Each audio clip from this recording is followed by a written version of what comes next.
Audio Jungle. Audio Jungle.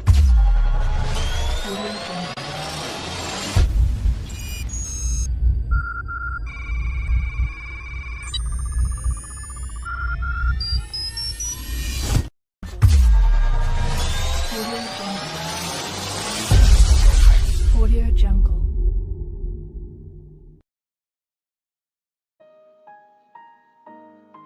Halo rekan hebat, kembali lagi dalam seri penelitian kualitatif pajak.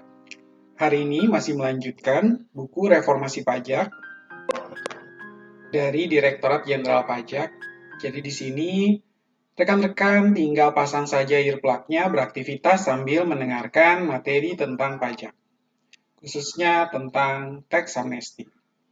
Kita lanjutkan pada poin berikutnya, batas waktu pembayaran PPN. Di antara aturan pelaksanaan yang harus diterapkan pada 2010 adalah ketentuan mengenai tanggal jatuh tempo pembayaran PPN terkait dengan selisih dari pajak keluaran yang lebih besar dari pajak masukan. Pasal 9 ayat 3 Undang-Undang Nomor 42 2009 tentang perubahan ketiga atas Undang-Undang Nomor 8 Tahun 83 tentang PPN, barang dan jasa dan PPNBM mengatur bahwa apabila dalam satu masa pajak keluaran lebih besar daripada pajak masukan, selisihnya merupakan PPN yang harus disetor oleh pengusaha kena pajak. Pembayaran PPN terkait dengan selisih di atas sejak 2010 diatur dalam Undang-Undang Nomor 42 Tahun 2009, Pasal 15A. Dalam pasal ini ditetapkan bahwa pembayaran PPN tersebut bisa dilakukan paling lambat akhir bulan berikutnya, setelah masa pajak berakhir dan sebelum SPT masa PPN disampaikan. Penetapan batas waktu ini merupakan pelonggaran atas aturan sebelumnya. Dalam Undang-Undang Nomor 28 Tahun 2007 tentang perubahan ketiga atas Undang-Undang Nomor 6 Tahun 83 tentang KUP, pada pasal 9 ayat 1 dinyatakan bahwa tanggal jatuh tempo pembayaran dan penyetoran pajak yang terutang untuk suatu saat atau masa pajak paling lama 15 hari setelah saat terutangnya pajak atau berakhirnya masa pajak. Dalam bagian penjelasan Undang-Undang Nomor 42 Tahun 2009 Pasal 15A disebutkan bahwa dengan adanya penetapan batas baru tersebut, PKP mendapat kelonggaran waktu untuk menyetor kekurangan pembayaran pajak dan menyampaikan surat pemberitahuan masa pajak PPM lebih panjang dibandingkan dengan batas waktu yang diatur dalam Undang-Undang Nomor 28 Tahun 2007. Batas omset UMKM tidak kena PPN dinaikkan. Undang-Undang Nomor 42 2009 tentang perubahan ketiga atas Undang-Undang Nomor 8 Tahun 83 tentang PPN barang dan jasa dan PPNBM pada pasal 3A mengatur soal kewajiban pengusaha melaporkan usahanya untuk dikukuhkan sebagai PKP. Namun undang-undang ini mengecualikan pengusaha kecil. PMK Nomor 6803 2010 tentang batasan pengusaha kecil, pajak pertambahan nilai dalam pasal 2 disebutkan bahwa pengusaha kecil, sebagaimana dimaksud dalam pasal 1 ayat 1, tidak wajib melaporkan usahanya untuk dikukuhkan sebagai PKP dan tidak wajib memungut, menyetor, dan melaporkan PPN atau PPN barang, PPN, dan PPNBM yang terutang atas penyerahan barang kena pajak atau jasa kena pajak yang dilakukannya. Pada pasal 1 ayat 1 dijelaskan tentang batas pengusaha kecil yang tidak wajib melaporkan usahanya. Bunyi pasal 1 ayat 1 adalah pengusaha kecil, adalah pengusaha yang selama 1 tahun buku melakukan penyerahan BKP atau JKP dengan jumlah peredaran bruto dan atau penerimaan bruto tidak lebih dari 600 juta rupiah.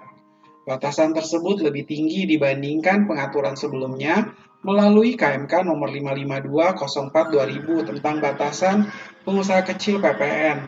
Dalam keputusan Menteri Keuangan ini, batasan pengusaha kecil dibagi dalam 3 kelompok, yakni pengusaha kecil yang memproduksi BKP, pengusaha kecil yang menyediakan JKP, dan pengusaha kecil yang memproduksi BKP dan JKP. Batas peredaran bruto untuk pengusaha yang memproduksi BKP ditetapkan sebesar 360 juta rupiah per tahun, pasal 1 ayat 1. Sedangkan batas peredaran bruto untuk pengusaha yang menyediakan JKP sebesar Rp180 juta per tahun, pasal 1 ayat 2. Pengaturan pada pasal 2 lebih sederhana dibandingkan PMK nomor 68/03/2010, yakni atas penyerahan BKP dan atau JKP yang dilakukan pengusaha kecil tidak dikenakan pajak pertambahan nilai. Pemerintah kembali menaikkan ambang batas peredaran bruto usaha kecil yang dibebaskan dari pengenaan PPN melalui PMK nomor 197/PMK 03/2013 yang mengubah ketentuan batas pengusaha kecil PPN dalam PMK nomor 68/03/2010 tentang batasan pengusaha kecil PPN batasnya naik menjadi Rp600 juta. PMK nomor 197/03/2013 ditandatangani Menkeu Muhammad Khatib Basri pada 20 Desember 2013 dan berlaku mulai 1 Januari 2014. Pasal 1 ayat 1 mendefinisikan pengusaha kecil sebagai pengusaha yang selama 1 tahun buku melakukan penyerahan BKP dan atau JKP dengan jumlah peredaran bruto dan atau penerimaan bruto tidak lebih dari 4,8 M. Peraturan ini menyebutkan bahwa pengusaha kecil dengan peredaran bruto paling tinggi 4,8 M per tahun tidak wajib melaporkan usahanya untuk dikukuhkan sebagai PKP dan tidak wajib memungut, menyetor, dan melaporkan PPN, PPNBM yang terutang atas penyerahan BKP dan atau JKP yang dilakukannya. Menaikkan pendapatan tidak kena pajak. Pemerintah kembali menaikkan batas pendapatan tidak kena pajak. Kemenkeu menjelaskan bahwa batas PTKP dinaikkan untuk mengantisipasi dampak krisis finansial di Eropa dan Amerika Serikat yang berpotensi menurunkan daya beli masyarakat, sekaligus sebagai penyesuaian atas kenaikan upah minimum provinsi fix 1 Januari 2013, kata Menkeu Agus Martowardoyo.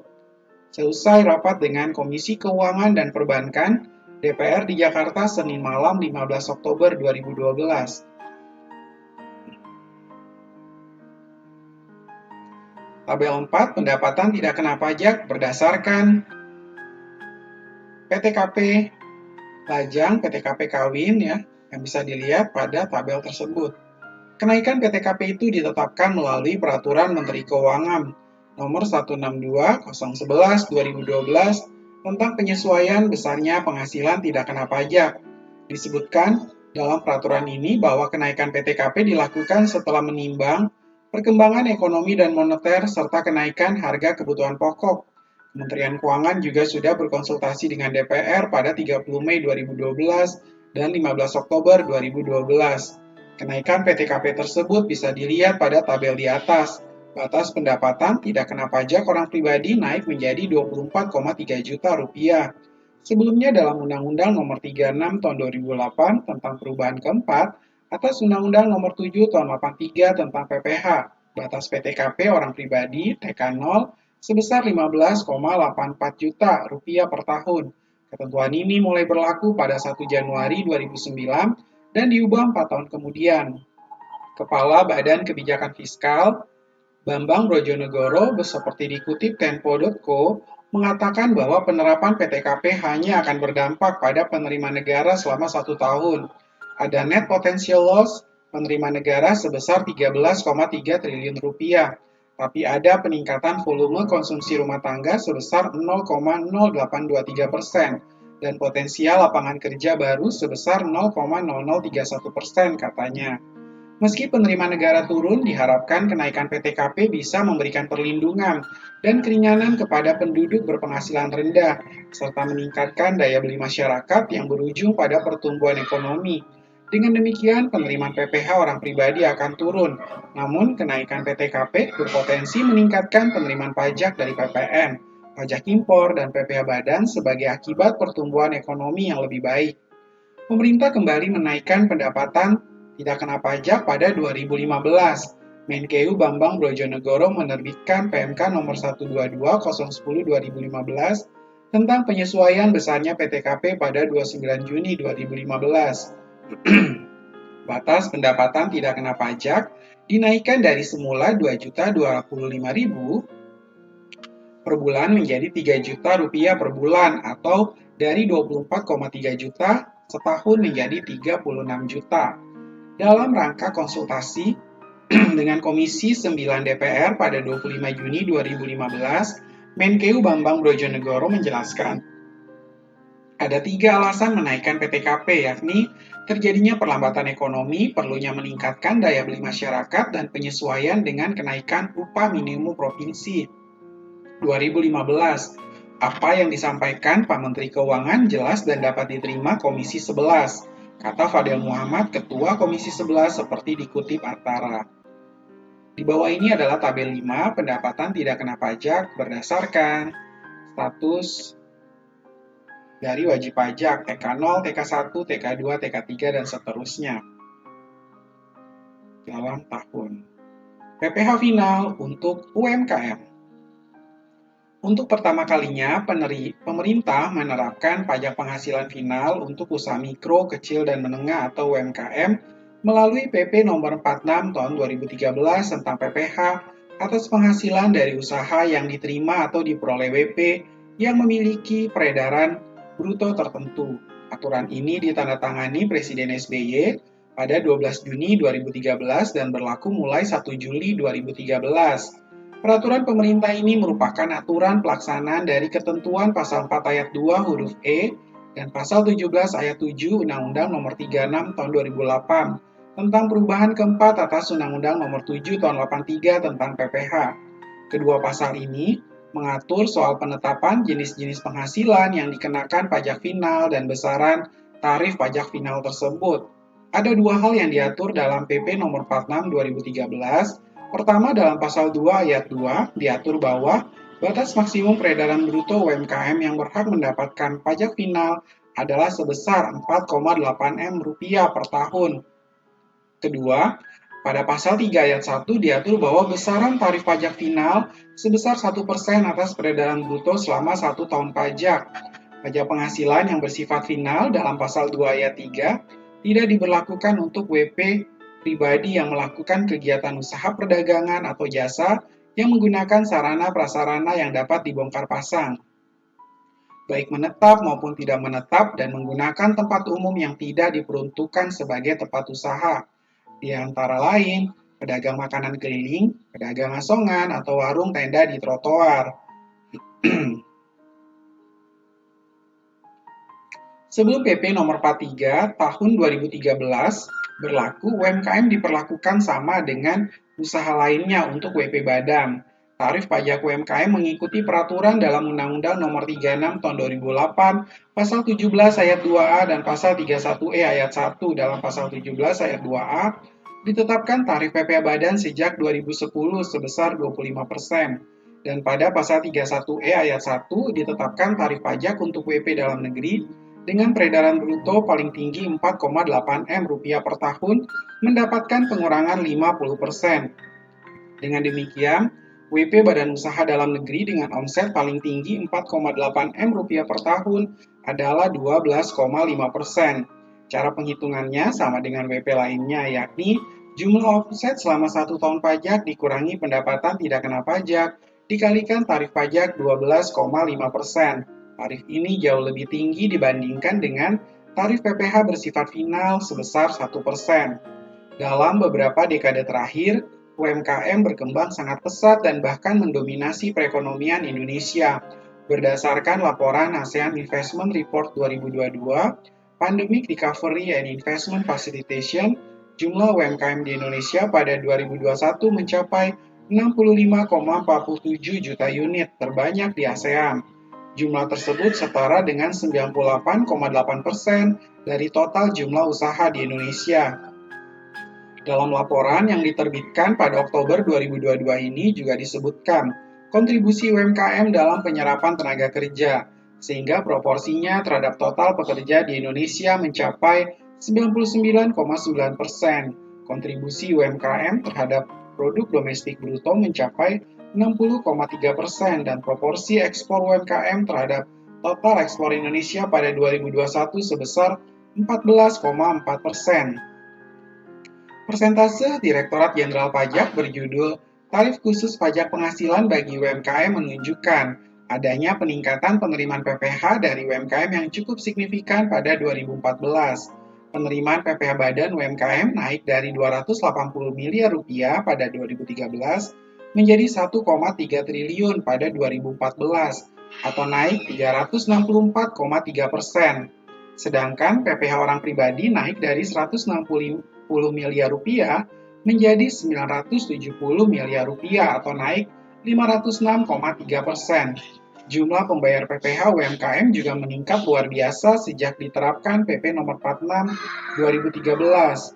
Jumlah WP Badan yang membayar PPh naik dari 56.000 pada 2013 menjadi 130.000 unit usaha, sedangkan WPOP pada periode yang sama naik dari 165.000 menjadi 401.000. Pajak final revaluasi aset. Pemerintah memberikan kelonggaran pengenaan pajak atas revaluasi aset yang dilakukan pada 2015-2016. Hal ini tertuang dalam PMK nomor 191/010/2015 tentang penilaian kembali aktiva tetap untuk tujuan pajak bagi permohonan yang diajukan pada tahun 2015 dan 2016. Aturan ini dikeluarkan Menkeu Bambang Brojonegoro pada 15 Oktober 2015. Aturan ini merupakan turunan dari Undang-Undang Nomor 36 Tahun 2008 tentang perubahan keempat atas Undang-Undang Nomor 7 Tahun 83 tentang PPh. Pada pasal 19 disebutkan bahwa Menkeu berwenang menetapkan peraturan tentang penilaian kembali aktiva karena perkembangan harga. Menkeu juga mengatur tarifnya sepanjang tidak melebihi tarif PPh tertinggi seperti diatur dalam pasal 17 ayat 1. Dalam PMK nomor 191 tahun 2015, pada pasal 1 ayat 1 disebutkan bahwa WP akan mendapatkan perlakuan khusus atas penilaian kembali yang diajukan pada tahun 2015-2016. Perlakuan khusus tersebut berupa tarif pajak final atas selisih lebih nilai aktiva tetap, hasil penilaian kembali atau hasil perkiraan penilaian kembali di atas nilai sisa buku fiskal semula. Tarif PPh final tersebut diatur pada ayat 2, yakni 3% untuk permohonan yang diajukan sejak 20 Oktober 2015 sampai tanggal 31 Desember 2015. 4% untuk permohonan yang diajukan sejak 1 Januari 2016 sampai 30 Juni 2016.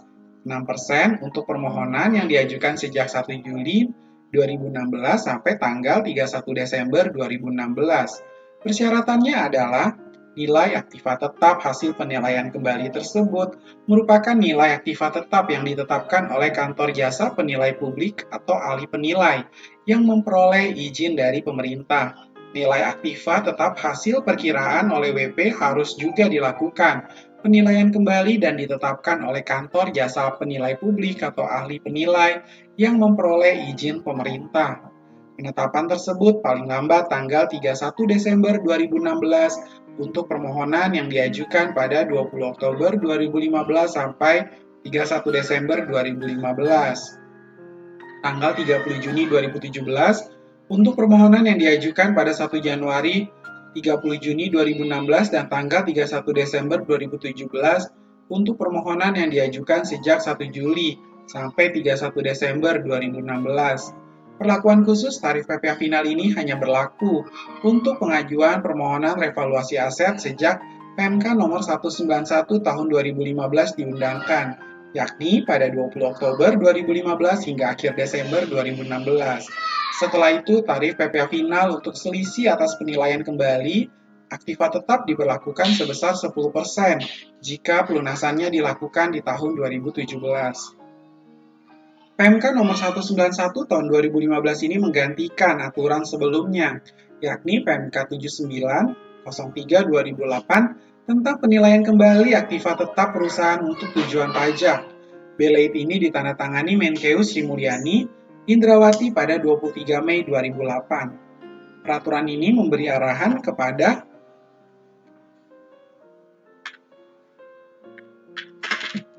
WP Badan Usaha Dalam Negeri dan Badan Usaha Tetap untuk melakukan penilaian kembali aset tetap berwujud termasuk tanah yang berstatus hak milik atau hak guna bangunan, serta seluruh aktiva tetap berwujud tidak termasuk tanah yang terletak atau berada di Indonesia, dimiliki dan dipergunakan untuk mendapatkan, menagih, dan memelihara penghasilan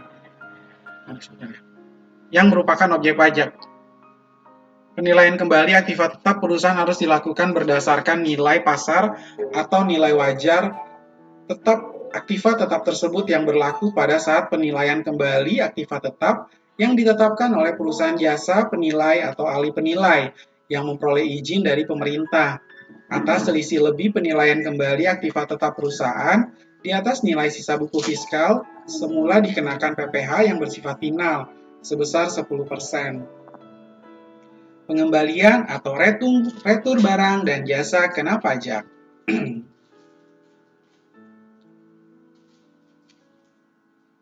Undang-Undang Nomor 42 2009 tentang perubahan ketiga atas Undang-Undang Nomor 8 Tahun 83 tentang PPN barang dan jasa dan pajak penjualan atas barang mewah untuk mengatur pengembalian atau retur BKP atau JKP. Pengaturan ini pengembangan dari aturan yang ditetapkan dalam Undang-Undang Nomor 11 Tahun 94 tentang perubahan atas Undang-Undang Nomor 8 Tahun 83 tentang PPN barang jasa dan PPN BM. Undang-Undang Nomor 11 Tahun 94 mengatur tentang pengurangan pajak pertambahan nilai dan pajak penjualan barang mewah, terutang atas pengembalian atau retur barang kena pajak. Hal ini diatur dalam pasal 5A Undang-Undang Nomor 42 Tahun 2009, kemudian merevisi pasal 5A lebih mendetail dengan menambahkan pengaturan soal pengurangan PPN atas pembatalan jasa kena pajak, baik sebagian maupun seluruhnya.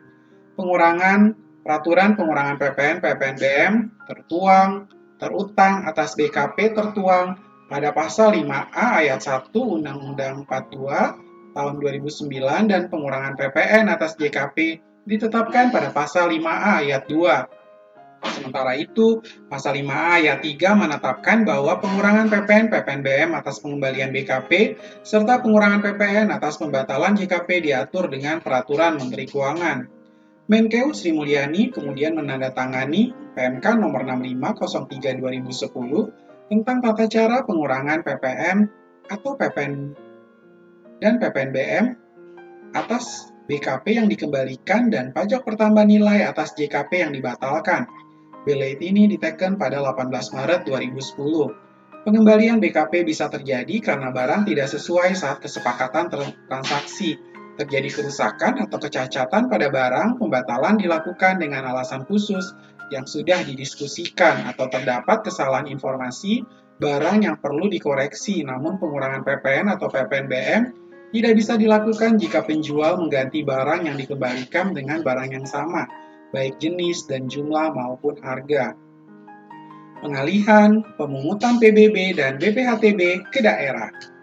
Salah satu milestone dalam reformasi administrasi pajak adalah pengalihan kewenangan administrasi dan pemungutan pajak bumi bangunan, serta BPHTB dari Dirjen Pajak atau pemerintah pusat kepada pemerintah kabupaten atau kota.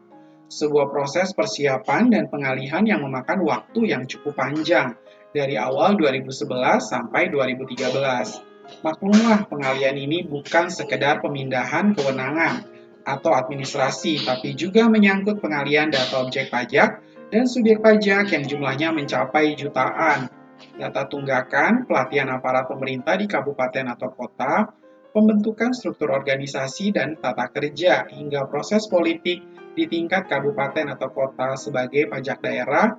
Penetapannya harus melalui peraturan daerah atau Perda. Undang-Undang Nomor 28 2009 tentang pajak daerah dan retribusi daerah. Pasal 182 mengamanatkan pengalihan kewenangan administrasi dan pemungutan PBB, pedesaan dan perkotaan, dan BPHTB dari Dirjen Pajak kepada pemerintah kabupaten atau kota. Hal ini diatur dalam pasal 182 ayat 1 untuk PBB dan ayat 2 untuk BPHTB.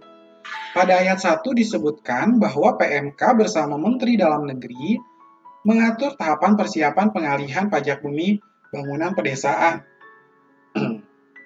dan perkotaan menjadi pajak daerah paling lambat 31 Desember 2013. Sementara itu, Ayat 2 mengatur bahwa Menkeu bersama Menteri Dalam Negeri mengatur tahapan persiapan pengalihan BPHTB menjadi pajak daerah paling lama 1 tahun sejak berlakunya undang-undang ini. Undang-Undang Nomor 28 Tahun 2009 berlaku pada 1 Januari 2010. Menkeu Agus Martowardoyo dan Menteri Dalam Negeri Gamawan Fauzi pada 18 Oktober 2010 lalu menerbitkan Surat Keputusan Bersama Nomor 18607/2010 dan Nomor 53 Tahun 2010 tentang tahapan persiapan pengalihan bea perolehan hak atas tanah dan bangunan sebagai pajak daerah. Pengalihan BPHTB menjadi pajak daerah berlaku efektif mulai 1 Januari 2011. Perubahan ini membawa efek pada pembagian hasil pendapatan BPHTB berdasarkan Undang-Undang Nomor 21 Tahun